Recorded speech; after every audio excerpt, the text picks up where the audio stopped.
గత 2 నెలల నుంచి నేను రోజు చాలామందిని ఫిర్యాదుదారులని కలవడం జరుగుతుంది.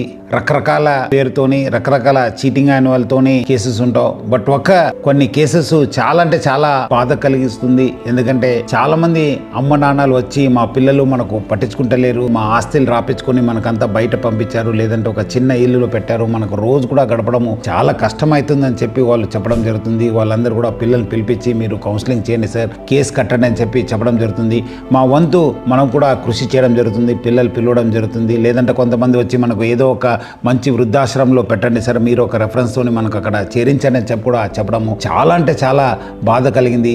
మీరు కూడా ఒకరోజు ముసలాళ్ళు అవుతారు, మీకు కూడా ఏజ్ అయిన ఓల్డ్ ఏజ్ సమస్యలు వస్తాయి. అప్పుడు ఇప్పుడు మీ తల్లిదండ్రులను బాగా చూసుకోకపోతే మీ ఒక పిల్లలు కూడా అదే నేర్చుకొని మీకు కూడా అదే పరిస్థితి రావచ్చు. ఎందుకంటే ఈరోజు ఈ ప్రపంచంలో రావడానికి కారణం వాళ్ళు ఎంతో కష్టపడి మనకు పెంచుంటారు.